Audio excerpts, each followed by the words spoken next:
My name is Echo. I'm a transgender woman living in Los Angeles, and this is my story. Life is hard. It's difficult. It comes at us with unexpected turns and twists, but it's also beautiful and full of love and life. I'm an artist. I'm a student. I'm a performer.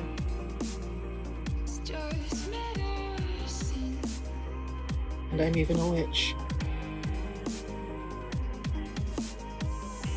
I'm me. And I love who I am. And I want to share my story.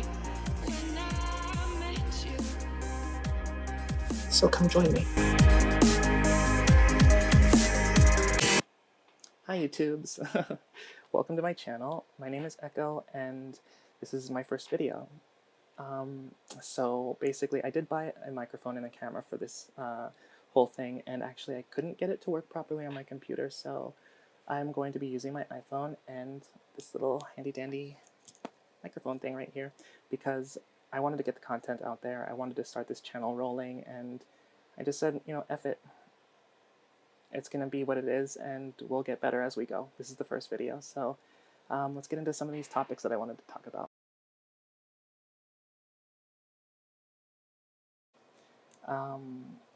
I am a 30-something years old, and I live in Los Angeles. I'm transgender, and I just really wanted to come out here to, like, tell you guys my story. If you're new, or if you're questioning if you're transgender or not, or questioning if you're feeling you have family that's going through transitions, whatever the case is, I want to be here to be able to help you guys with my journey and how I handle things, because perhaps you never know who it's going to help on the other end. That being said, let's talk about a few things.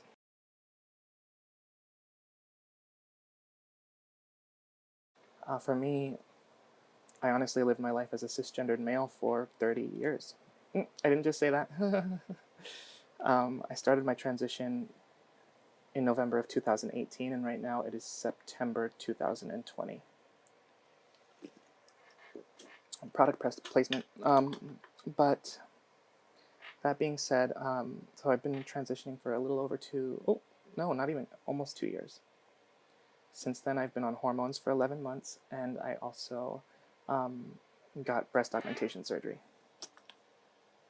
which we'll get into later. We'll get into that and how I'm dealing with that right now in my life, which is huge. It's a huge part of my journey, is what's going on with my breasts, because it didn't turn out that well. But hopefully it will be. I don't know. I'm going to actually find out tomorrow. I'm going to the doctor, but we'll discuss that later. For me, getting breast was super important, but for some people it's not a main priority to get their breasts done. So you know, there's no wrong way to transition. There's no this way is right, that way is wrong. It's at your own pace. It's at where you feel comfortable, how far you want to take it. It doesn't matter what society says about where you are in your transition, or how passable you are, or you're a man in a dress, whatever the case is. It doesn't matter. It's all about how you feel inside and how you feel when you walk out that door.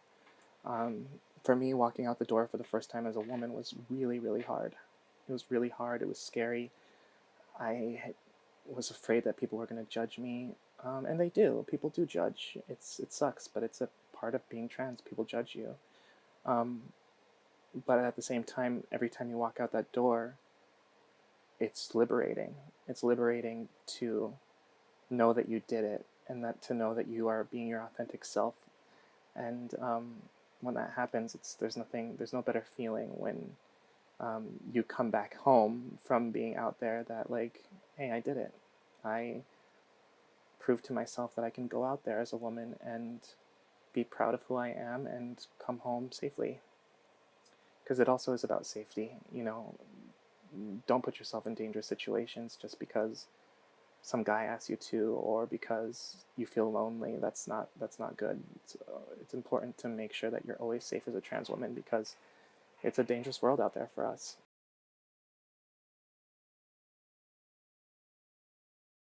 How I started. Let's try that.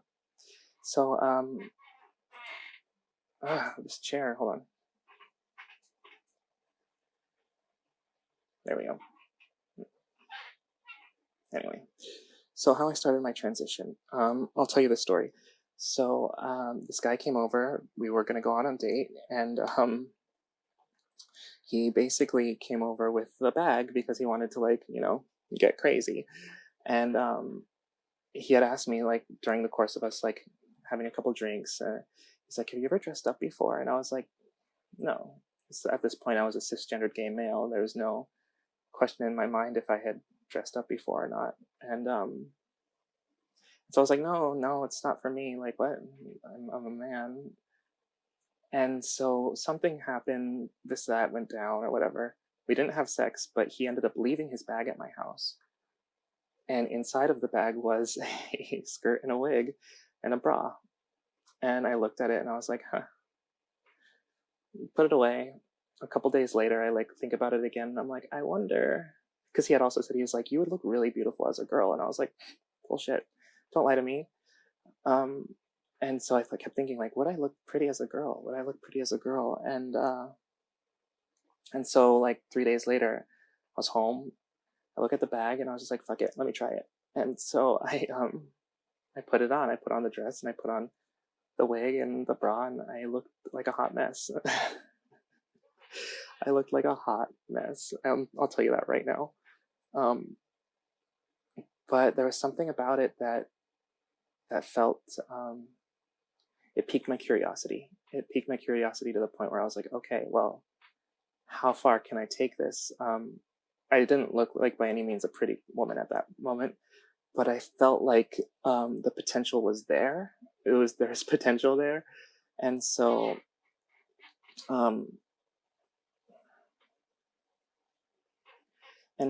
I decided at that moment that I was going to try to make myself look passable if possible. Passability is a huge topic in the transgender world because some women think, like, you have to be 100% passable, you have to be hyper feminine, but the truth is that, like, you can be whoever you are and it's okay. There are gender non-conforming, non-binary, androgynous. The spectrum is so wide that you don't have to be this hyper feminine example of what a woman is. I, for instance, do kind of subscribe to that, which is kind of shallow, but, like, at the same time, I don't like having any hair on my body. I don't like that. I don't want to, like, have anything representing a man on me in any moment. So it's like I'm always trying to be hyper feminine in regards to my body hair, my makeup, the way I look, whatever, all that stuff. But at the same time, it's not necessary. So just remember that it's not necessary to be passable. It's, for me, it kind of is, but, like, that's just because, I don't know, I don't like to be judged when I go outside, and the more features you have as a man, the more the people out there are going to be looking at you like, that's a man in a dress. And I don't like that. I want them to look at me and be like, that's a beautiful woman. So that being said, don't do as I do, just, like, do as I say, kind of thing. Practice what you preach. So I prefer to be passable, but that doesn't mean that everybody has to be, or that you have to be, and it's not right. Like, you should accept you for however you are. That being said, I wanted to be passable. So I went on YouTube and I started looking up makeup tips. And all I could really find was, like, makeup tips for women, which is fine. It's like, okay, great. Like, I'm learning how to do makeup, and women do makeup, so obviously. But then, fast forward, my sister was helping me do my makeup one time, and she was like, you need to look up how men make themselves into women. Don't just look up how a woman does her makeup. Look at how a man turns himself into a woman, like drag queens. I was like, well, I don't want to be a drag queen. I want to be transgender. And she was like, well, you can still get some tips from it, like how to contour your face, yada yada. So I did that. I looked it up, and it taught me a lot. Actually, going to RuPaul's Drag Race YouTube videos, like watching them do makeup, their tutorials, like that really taught me a lot about how to disguise masculine features into femininity. For instance, femininity. For instance, the forehead. Yes, I have my forehead line is up more. I want it to be lower, but with hormones, like this has been growing in and stuff. But anyway, so men have square foreheads. Square. Nothing you can do about it. Women have round foreheads. Circular. And so when you're doing your makeup, it's always important to contour the forehead to kind of give yourself a rounder forehead. And when you're doing your contour in your cheeks, it's always important to go like this way. So there's different tricks that you learn to like sculpt your jaw in ways that look more feminine than when you don't have makeup on. So that taught me a lot about that. So I would suggest, if you're trying to learn makeup tips, perhaps to go and look up YouTube's men doing tutorials on YouTube. It's way better. I mean, yeah, you can learn great tricks from women doing like eyeshadow and stuff, but when it comes to the full face, especially covering a 5 o'clock shadow that most men have, it's super important to like watch how other men have done it in the past. You don't need to reinvent the wheel to learn how to drive a car. People have already done that for you. So I went to YouTube. I watched hours and hours of tutorials. Like I would say hours, 13 hours, 15 hours. It was like a full day's worth. I went to CVS that night. I started in the morning watching the videos, went to CVS, got everything that I made a list. I made a list of the contour, powder, setting spray, primer, eyeliner, eyeshadow, brushes, everything. I made a whole list. Thank God I had money for it at the time, but if you don't have money for it, makeup is fucking expensive. That is one expense that I cannot emphasize enough in regards to like how men, they want you to be passable, and they want you to like look this way, they want you to dress up for them. And it's like, you know what? You pay for my makeup and I'll dress up for you, bitch. Don't even try to say like, are you dressed up? Honey, are you dressed up? What are you wearing? Sweatpants? You're gonna come over here in sweatpants? No, don't fuck with me. Anyway, so I went to, I digress. I went to CVS and I got everything I needed. Came home. It took me 6 hours. 6 hours to do a set of makeup. I may show the picture. I may show a picture of how I looked the first night, but I might not. We'll see. You guys will be super lucky if I do. If I do, I'll do it right here. But anyway, so it took me 6 hours to do that makeup my first night. And I was so proud of myself that I had not only learned the lessons that I learned during that YouTube course of like 15 hours, but then I actually successfully did a full face of makeup by myself. It took forever. I had to start over. I had a bunch of fallout, like up the eyeshadow. Like it was a hot mess getting to that point. But I was so proud that I had ended up making a successful woman out of myself. And I took pictures and I felt really good, and I kind of knew at that moment that like everything that I had felt growing up in regards to wanting to be a woman, wanting to be feminine but pushing it down because society made me feel like I had to be masculine because I was born a male. All of these feelings of that repressed transgender woman inside of me, they all were finally lifted, and I felt whole. I felt like that's what I had been missing my entire life, was that feeling of being a woman. And it was really, really liberating to feel that. I can't tell you how much, like, how that feeling made me feel so excited about my future. And I was already 30 years old, so I had already passed like midlife, kind of not no offense or anything, but like I had my midlife crisis when I was 30, so I had felt like I was at like the later stages of adulthood, and all these people nowadays, the younger generation, they're transitioning at 12, 13, and they don't have to go through male puberty.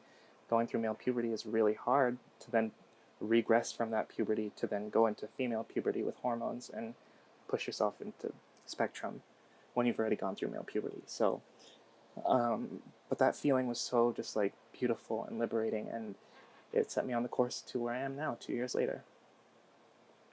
So the reason I told that story was because coming out as transgender later in life was really hard. It was really, really hard for me to do. I actually didn't come out to my family until like kind of recently, actually. So that story, my family, we had a little bit of a separation because I was pushing them away. I knew that I was transgender, and I didn't want them to see me going through this process of like transitioning and putting on makeup and, you know, blah, blah, blah. So I pushed them away. I pushed them very far away. I didn't talk to them for almost 2 years. And it was hard. It was hard to do alone. The decision to go on hormones was really hard to make. And when I did, like, I didn't have my family to call. I didn't have my mom to call because I didn't want to tell them. And that was really, really detrimental for myself and for them too. It was very selfish of me to push them away just because I was afraid of them not accepting me. But flash forward, and it's this year, and it was actually not too long ago, about a month ago. I called my mom and I said, "Mom, I'm going to get breasts because I'm transgender." And she was like, at first she didn't really know how to take it. She was like, "So soon? Like, why are you rushing into getting breasts? Like, I don't understand." And I said, it's not that soon, Mom. Like, it's been 2 years that I've been transitioning, and I've always wanted them, and it's something that I'm going to get. I'm going to get them. And so she was like, "Well, I'm going to come. I'm going to come and be there for your surgery. I'm going to help you." And it made me cry because, like, she right away, without question, was willing to be there for me. And I didn't expect it. I didn't expect her to drop her life and everything she was doing just to come take care of me, but she did, because she cares and she loves me, and I just wish I had given her the opportunity to care and love me the whole time that I've been transitioning. At first, when I first started, I made an Instagram. I made like an Instagram for my transgender self, and I never thought that my family was going to find out, but somehow Gen Z, my little niece, she found my profile on Instagram, and she told my family that I was trans. And that actually, that was kind of hard for me because, like, I wanted to come out on my own time, but at the same time, it was a blessing because I don't think I would have ever told anybody. I would have kept it to myself and just kept pushing them away, and then not ever see them again. I guess that was kind of my thought process. I'll never see them again. I'll do this by myself, and like, goodbye. But now that they all know, it feels a little bit more comfortable. So I tell my mom I'm getting the breasts done, and I get them done. She helps me, and then I go and see my sister for the first time in 2 years with these breasts and everything, and she accepted it. She still loves me. It's like all my fears about how my family wasn't going to accept me were irrelevant. It was completely benign. I mean, it just didn't. I lived my life in a fear of the future that had not yet come to pass, and that is a horrible way to live your life because you're living in fear that doesn't exist. Fear doesn't exist. It's in your mind. It is in your mind. Anything that you're afraid of, it is not real. Yes, there are dangers in the world that are real, but your fear is not real. The fear of something that's happening is not real. Just remember that. So anything, if you're fearing coming out, if you're fearing what's going to happen, just know that it is not reality yet. It is not real. But if you know, like your parents, like if you're younger and you're afraid your dad's going to beat you if you come out, or your mom's going to disown you, those are very real fears to have. There are very real possibilities because every parent is different. You never know if they're going to support you or not. But at the same time, you can choose two things. You can choose to live your life authentic, you, who you are inside, who you are, who you want to be to the world, or you can choose your life to be lived in a place of putting yourself second and living in this fake world of how society wants you to be. You're born male, you have a penis, you don't cry, you provide for the woman. You know, there's all these things that society throws at us that we have to be, that can bury and muddle that beautiful soul that you have inside, that is two souls, or you know, two spirits, transgender, beautiful goddess that you have inside, and you're muddling it with society's bullshit, if that makes any sense. And that's not a good life, and I lived that life. I lived it, and it was not pleasant. I wasn't pleasant to be around. I mean, I knew that something was wrong, something was missing, but I never knew that it was that I was burying that. I was burying it with forced masculinity. I hated that. It's detrimental to me, to my authentic self, and I'm just so glad that it's not me anymore. But anyway, so that topic's done.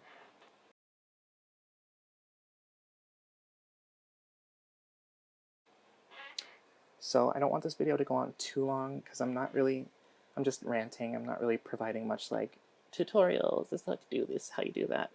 This is just the first video of this series that I'm doing of my story, and that's just a quick introduction as to who I am, how I came to be this way, and I hope that, you know, somebody out there on YouTube land got something out of this, because I do think that there are people who are struggling out there who need help, and I hope that my voice can be a voice of like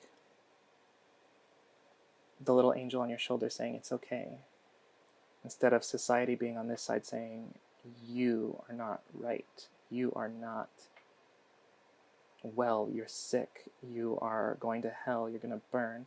That's society, and I want to be the voice that says you're beautiful, you're a goddess, and you deserve every bit of happiness that this cluttered, f***ed up world has to offer.